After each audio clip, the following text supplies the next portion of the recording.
And they say, hit the spotlight. We're live. What's going on, everybody? This your boy King Gabe here. And you see, we are here. We're about to get this thing started, about to read the last four chapters of the book of Numbers. No, last, let's say 32 through 36. So yeah, we're gonna go and dive right into this there. We'll finish it up, and of course, like I say, that means next week we'll be starting Deuteronomy, which will be one book away from Joshua. And you know what's in old Joshua, that Battle of Jericho. But of course, like I say, reason for Deuteronomy, just a bit of a spoiler alert. A lot of the older generation of Israel, from back in, when they first crossed the Red Sea in Exodus, um, and started receiving the Lord's statutes and everything, from there throughout Leviticus, and being corrected on things. A lot of them started complaining, and like, well, when are we gonna get to this promised land? So, due to their, and they say, and then also complained about other things. So, due to all that, they were weeded out, and the younger generation is now coming up. They've had their 40-year journey to weed out the older generation. So now the younger generation, after the day, throughout Deuteronomy, the younger generation will be getting brought up in what the older generation have already received back uh, from Exodus to Leviticus there. So Passover and all that, statutes and everything. Um, and some people probably, anybody that's probably read Deuteronomy has probably wondered, like, well, some of this stuff, I remember reading in Exodus and Leviticus there. It seemed like they're repeating it, and they are. But yeah, but that's the reason why they're repeating it, because, like I say, they're talking to a younger generation of Israel coming up there, as well as also their preparation for being led by Joshua in his book right after Deuteronomy ends. So yeah, so that's what's coming up here, and it seemed like part of that started to begin within Numbers, sort of these last few chapters that we're into, and a little bit before then there. So, like I say, there's some, yeah, like I say, God, he got to get his people ready before they go work into the land they were promised. So let's get on into this there. Start with 32nd chapter. Reuben and Gad settling the land. Hmm. And now the people of Reuben and the people of Gad had a very great number of livestock, and they saw the land of Jazer and the land of Gilead, and behold, the place was a place for livestock. So the people of Gad and the people of Reuben came and said to Moses and Eleazar, the priests, one second here. Oh God. And said to Eleazar, the priest of the chief of the congregation, Atara, Dibon, Jazer, Nimrod, Hirschborn, Eilah, Sabam, Nebo, and Beon, the land that the Lord struck down before the congregation of Israel, is a land for livestock, and your servants have livestock.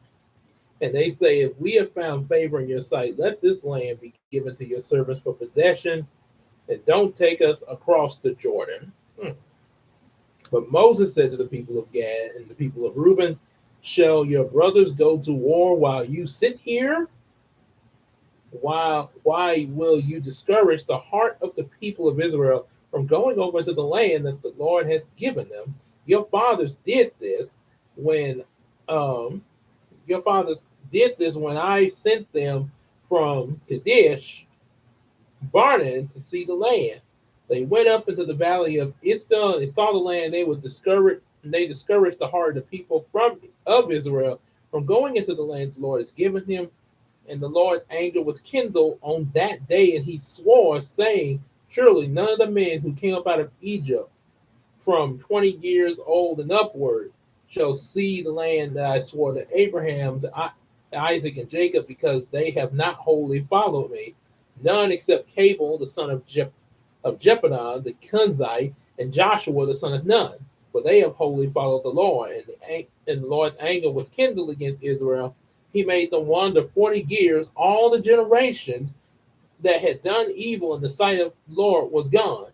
Now behold, you have risen from your father's place, abroad of sinful men, to increase still more the fierce anger of the Lord against Israel. For if you turn away from following him, he will again abandon them in the wilderness and destroy all this people. Moses is like, come on now, don't screw this up again. We messed it up before. We try to get it right. So as I say, don't be the bad apple that spoils the bunch and end up missing out on this opportunity. Remember earlier, I mentioned about what Pastor Rice from Brookwood said when he mentioned about God's jealousy is positive, not like our jealousy, but God's jealousy, because He doesn't want His children settling for less. They're like, okay, so the Lord has promised you this land over here. All you got to do is march over in it and take it. But you're like, no, yeah, let's settle for over here. Say what? That's like, just say for instance, the Lord has, Lord comes to me, for example, and say, Gabe, you're gonna have, say at thus and thus a time, you're gonna this house over here, that is a I'm gonna it's a real big place and everything, got well furnished and everything. This house is gonna be yours. And I'm like, well, Lord, where we at right now is pretty fine. We're real comfortable in here. That's fine. We'll stay where we are, Lord. No, I got something better for you. And I said that what's better is gonna be yours. So that's an example of the Lord's jealousy. Why why would I settle here if God is commanding me to go to something that is far better? And I mean, it does. Think why would you settle for something that's less than something that's better that's promised to you from the Lord? That don't make no sense, do it?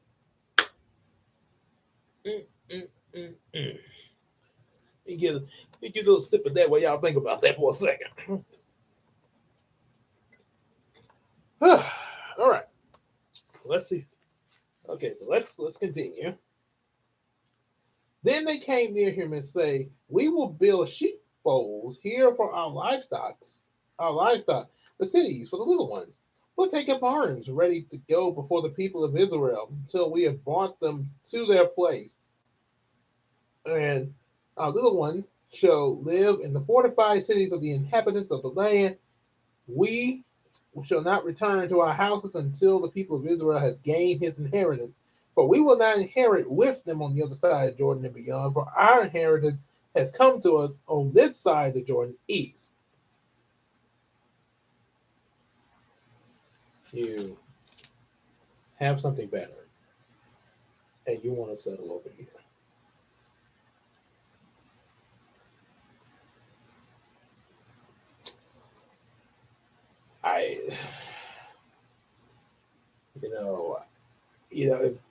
Again, let's be real for a second. You would give us that's just don't make no daggone sense.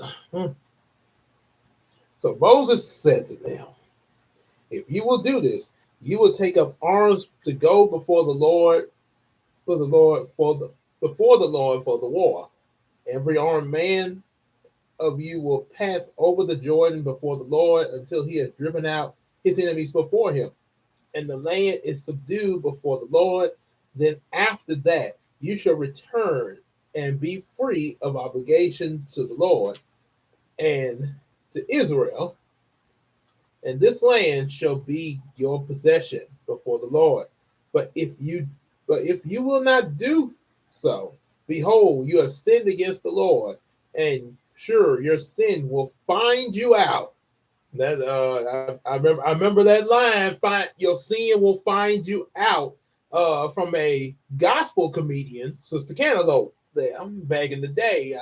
Some of y'all, I don't know if any of y'all have ever heard of her, but me and my family we watched the VHS of her. And when she said that line, it was because she did the first part of her comic act was Christians gossiping on the phone, and she was but with her friend Esther, and she was gossiping so much that she ended up getting caught by the pastor. He's like, "Hey Esther, that's just the pastor just begging me to come out to the church house tonight." I told him just like this, I ain't going. No. Wait, who is this? Who, pastor? Ah! And so then she ended up going to church. And she said, "Oh, the Bible say your sins will find you out." Oh, so yeah, that was the first time that's why I recognize that line right here. Your sin will find you out. Build cities for your little ones and the folds of your sheep, and do what you have promised. And the people of Gad and the people of Reuben said to Moses, "Your servants will do as my Lord commanded. Our little ones, our wives, our livestock, and all our cattle shall remain in the cities of Gilead, but your servants will not pass over, every man who is armed for war, but before the Lord the battle, as my Lord orders." Moses gave the command concerning them to Eleazar, the priest, and to Joshua, the son of Nun, and to the heads of the fathers of the house of the tribes of the people of Israel. And Moses said to them, "If the people of Gad and the people of Reuben, every man who is armed to battle before the Lord, will pass with you over the Jordan and the land, and shall be subdued before you, then you shall give them the land of Gilead. For a possession shall be subdued before you, then you shall give them the land of Gilead for the possession. However, if they will not pass over with you armed, they shall have possessions among you in the land of Canaan."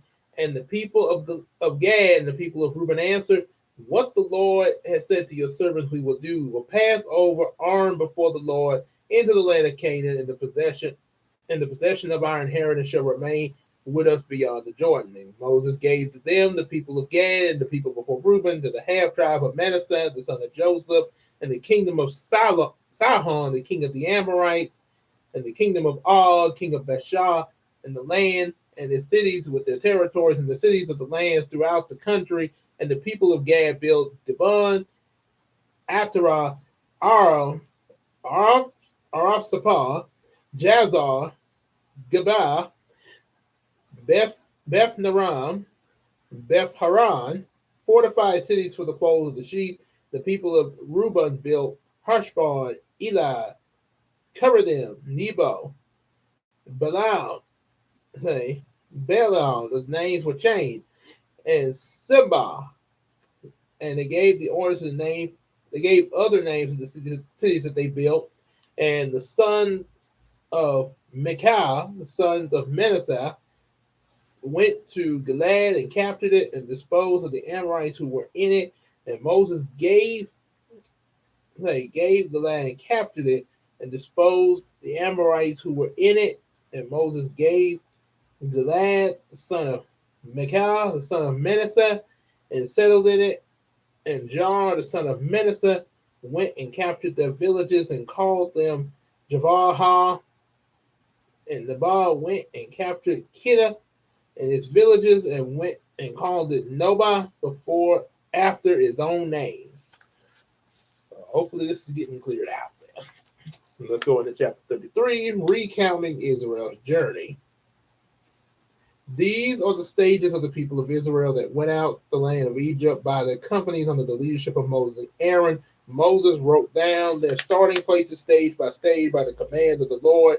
And these are the stages according to their starting places. They went out, they set out from Ramses in the first month on the 15th day of the first month on the day after Passover, and the people of Israel went out triumphantly in the sight of all the Egyptians, while the Egyptians were burying their firstborn, whom the Lord had struck down on their gods. Also, the Lord executed judgments. So the people of Israel set out from Ramses and camped in Succoth. They set out from Succoth and camped in Etham, which is on the edge of the wilderness, almost like a recap. And they set out from Etham and turned back to Peharam, the east of Baal-Zephon. They camped down in Migdal, and they set out for Hera and passed through the midst of the sea into the wilderness, where they went a 3 days journey in the wilderness of Ephraim and camped in Marah. They set out from Marah and came to Elam. At Elam, there were 12 springs of water and 70 palm trees.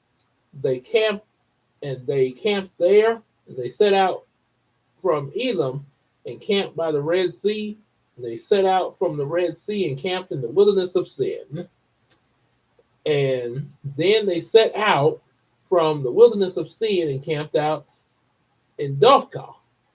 They set out from Dophkah and camped out in Alush, and from Alush to Rephidim, where there was no water for the people to drink, and they set out from Rephidim and camped in the wilderness of Sinai. And then they set out in the wilderness of Sinai and camped at Karokaha. These some names here.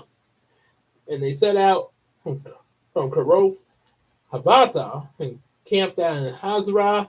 They set out from there to Ritham, and from there to Rim Perez, and they set out, then camped at Laban. After that, camped in Rizah, and they set out to Kahida, and they set out then to Mount Shipper, and from there they camped at Haradah, and from there to Mahalah, and then Tapa and Tara, and they set out from Tara to Micah, and they set out from Micah and camped to Hashma, and they set out from there to Masarah, and they set out from Masarah and camped down in Bene Jacam. They set out from Bene Jacam to Har HaGedah, and from there to Jobotah. They set out from there to Arada, and they set out from there to Ezon Geber, and they set out from Ezon Geber to the wilderness of Zin, that is Kadesh, and from there to Mount Horah at the edge of the land of Edom. And Aaron the priest went up to the Mount of Haran at the command of the Lord and died there in his 40th year after the people of Israel had come out of Egypt on the first day of the 5th month. And Aaron was 123 years old. Whoa. When he died on Mount Horah, and the Canaanite, the king of Arad, who lived in Negeb, the land of Canaan, heard the coming of the people of Israel, and they set out from Mount Horah and camped at Zemah. They set out from there to Puran, and they set out from there to the Oba, and then to the IRL, the territory of Moab, and set out from Edom to Dibba Galad, and they set out from there to Emilah the Lapam, and they set out from there to the mountains of Abram. before Nebo, and they set out to the mountains of Abram, and camped in the plains of Moab by the Jordan of Jericho, and camped out by the Jordan of Besh Jamath as far as the Abel Sheba in the plains of Moab.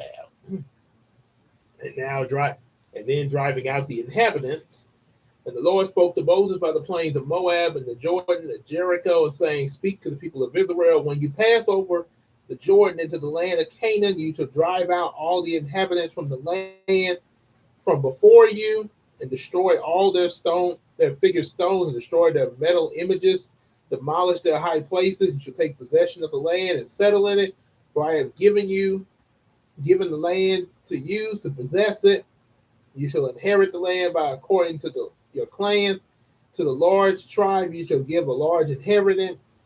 To the small tribe you shall give a small inheritance. Wherever the lot falls for anyone, that shall be his. According to the tribes of your fathers you shall inherit.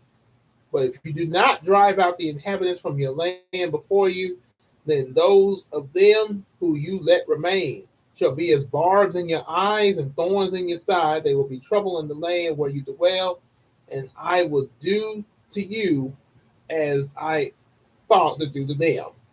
So they get everybody out, clear them all out. In chapter 34, the boundaries of the land.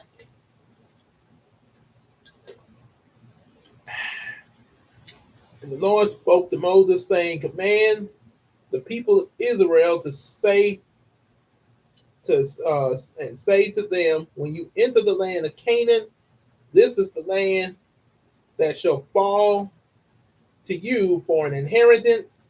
The land of Canaan is defined by its borders. Your south side shall be from the wilderness of Zin alongside Edom, and the southern border shall run up the end of the Salt Sea on the east, and your border shall turn south of the ascent of Ikaram to cross to Zin, and the limit shall be the south of Keshbadam. Then it shall go on to Hazar and pass along the Asmon, the Azmon, and the border shall turn to Asmon to the brook of Egypt, and its limit shall be at the sea. And for the western border you shall have the great sea and its coast. This shall be your western border. This shall be your northern border. From the great sea you shall draw a line to Mount Horah. From Mount Horah you shall draw a line to Leba Hamath. And the limit of the border shall be as it is. For the border shall extend to Zebron, and the limit shall be Hazaron, and that shall be your northern border. You shall draw the line for your eastern border at Hazaron to Shechem, and the border shall go from Shechem to Ribah at the east side of Ain, and the border shall go down and reach the shoulder of the sea of Chinnereth on the east, and the border shall go down to the Jordan, and its limit shall be the Salt Sea. This shall be your land as defiled by its borders all around. Moses commanded all the people of Israel, saying, this is the land you shall inherit by lot, which the Lord has commanded to give to the 9 tribes of the half tribe, for the tribe of the people of Reuben by the fathers' houses, and the tribe of the people of Gad by their fathers' houses have received their inheritance, and also the half tribe of Manasseh and the 2 tribes of the half tribe have received their inheritance beyond the Jordan of east of Jericho toward the sunrise. And the list of tribal chiefs, the Lord spoke to Moses, saying, these are the men who shall divide the land to you for inheritance. You have Eleazar the priest, Joshua the son of Nun, you, shall take one chief from every tribe to divide the land for inheritance. These are the names of the men of the tribe of Judah: Caleb the son of Jephunneh, of the tribe of the people of Simeon; Shallum the son of Abraham, the tribe of Benjamin; Elad the son of Chrison, and the tribe of the people of Dan; a chief; Baki, and the son of Jogli, of the people of the tribe of the people of Ephraim; a chief; Kimmel, the son of Shaphan, from the tribe of the people of Zebulun; a chief; Ibzan, Izabon, the son of Panah, and the tribe of the people of Issachar; the chief; a chief of Patah, the son of Azan, and the tribe of the people of Asher; a chief; Abraham, the son of Shibalon, of Shalomai, the tribe of the people of Nephi; the chief; Pedah, the son of Ibahan. These are the men whom the Lord commanded to divide the inheritance for the people of Israel in the land of Canaan. Then we have the cities for the Levites. The Lord, in chapter 35, the Lord spoke to Moses in the plains of Moab and by the Jordan of Jericho, saying, command the people to give to the Levites some of the inheritance of their possession as the cities for them to dwell in. You shall give the Levites pastures around the cities. The cities shall be theirs to dwell in, and their pasture lands shall be for their cattle and their livestock and for all their beasts. The pasture lands of the city, which you shall give to the Levites, shall reach from the wall of the city outward, and thousands, thought I heard some, and thousands, 1,000 cubits all around, and you shall measure outside the city of the east side 1,000 cubits, on the north side 2,000 cubits, the city being in the middle. This shall belong to them for the pasture lands of their cities. The cities I shall give to the Levites shall be 6 cubits of refuge, where you shall permit the manslayer to flee. In addition to them, you shall give 42 cities. All the cities you shall give to the Levites shall be 48 with their pasture lands for their cities that you shall give from the possession of the people of Israel. From the larger tribes you shall take many, from the smaller tribes you shall take few, each portion to the inheritance that it inheritance shall give of its cities to the Levites, cities of refuge. And the Lord spoke to Moses, saying, speak to the people of Israel and say to them, when you cross to the Jordan of the land of Canaan, you shall select cities to be your cities of refuge, that the manslayer who kills any person without intent may flee there.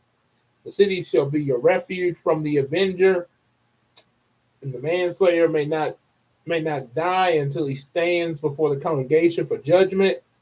And the cities that you give shall be your 6 cities of refuge. You shall give 3 cities before the Jordan, and 3 cities in the land of Canaan, and the cities for the cities of refuge. And the 6 cities shall be for refuge for the people of Israel, for the stranger or the sojourner among them. Anyone who kills a person without intent may flee there. But if he is struck down with an iron object so that he died, he is a murderer. The murderer shall be put to death. And if he struck him down with a stone tool that could cause death, he died, he is a murderer. The murderer shall be put to death, and he shall be struck. Or if he struck him down with a wooden tool that caused death, he died, that he is a murderer and shall be put to death. The avenger of blood shall himself put the murderer to death when he meets him, and shall put him to death if he pushed him out of hatred or hurled something at him lying in wait so that he died there, or an enemy struck him down with his hand that he died. then he who struck the blow shall be put to death. He is the murderer, the avenger of blood shall be put to shall put the murderer to death when he meets him. But if he pushed him and suddenly without an enemy, or hurled anything at him without lying in wait, or a stone, or used a stone that caused death without seeing him dropped on him, so that he died, so that he is not so say though he was not his enemy and did not seek harm, then the congregation shall judge between the manslayer and the avenger of blood in accordance with these rules, and the congregation shall restore him within the city of refuge in which he has fled, and he shall live in it until the death of the high priest who was anointed with holy oil.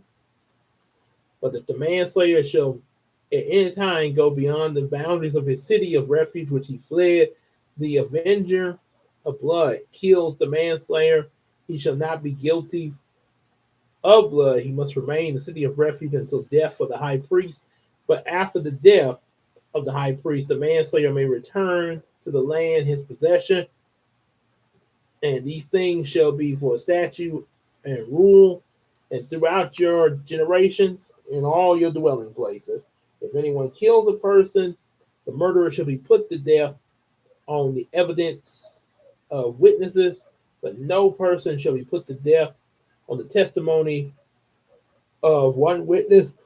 Moreover, you shall accept no ransom from the life of a murderer who is guilty of death, and he shall be put to death. You shall accept no ransom from who has fled in the city of refuge, that he may return to dwell in the land of the death of the high priest. You shall not pollute the land which you live, for blood pollutes the land, and no atonement can be made for the land, for the blood that is shed in it, except for the blood of the one who shed it. You shall not defile the land in which you live, in the midst of where I dwell, for I, the Lord, dwell in the midst of the people of Israel. And the final chapter here in this book, 36, marriage of female heirs. The heads of the fathers' houses of the clans of the people of the land, the son of Micah, son of Manasseh, from the clans of the people of Joseph, came near and spoke before Moses and before the chiefs, and the heads of the fathers' houses of the people of Israel. They say, the Lord commanded my Lord to give the land for inheritance by lot to the people of Israel. And my Lord was commanded by the Lord to give the inheritance to Zelophehad, our brother, to his daughters. But if they are married to they married to any of the sons of the other tribes of the people of Israel, their inheritance will be taken away from them. They they will be taken they will be taken from. Let's see, I'm trying to think. Okay, wait, inheritance. Okay, sons. Inheritance will be taken from the inheritance of our fathers and added to the inheritance of the tribe of which they marry, so that so it will be taken away from the lot from our inheritance. And when the jubilee of the people of Israel come, then their inheritance will be added to the inheritance of the tribe into which they marry, and their inheritance will be taken from the inheritance of the tribe of our fathers. And Moses commanded the people of Israel according to the word of the Lord, saying, the tribe of the people, and Joseph is right, and the Lord commands concerning the daughters of Zelophehad, let them marry whom they think is best, only they shall marry within the clan of the tribe of their father. The inheritance of the people of Israel shall not be transferred from one tribe to another, for every one of the people of Israel shall hold on to the inheritance of the tribe of his fathers, and every daughter who possesses an inheritance in any tribe of the people of Israel shall be wife to one of the clan of the tribe of her father, so that every one of the people of Israel may possess the inheritance of his fathers, So no inheritance shall be transferred from one tribe to another, but one for each of the tribes of the people of Israel shall hold its own inheritance. The daughters of Zelophehad did as the Lord commanded Moses, for Milad, Tazar, Haglai, Melchi, Noah, and the daughters of Zebulad were married to the sons of Joseph, and their inheritance remained in the tribe of their father's clan. These are the commandments of the rules that the Lord commanded through Moses to the people of Israel in the plains of Moab at the Jordan at Jericho. Okay, so that concludes the book of Numbers.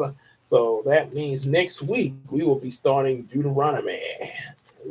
Yeah. Get a place I put my bookmark here. Right. First chapter. All right. So start right there. So, starting with the command to leave Horeb. And like I said, they'll be going from there. So say until they eventually get over to the book of Joshua. So all right. So yeah, make sure you definitely excuse me. Like, share, and subscribe, and get our available books. Support us on that Patreon, just like the Iceman Universe does. And also support the Miracle Crew, yours truly, Big Sis Case, Queen Tina, and of course, EJ the Supreme. And also, just like you hang out with us here in the live streams, also hang out with us on Discord and on Facebook. And let's tell each other some stuff on the McCary app. Without further ado, we will see y'all in the next video. Y'all take care, everybody.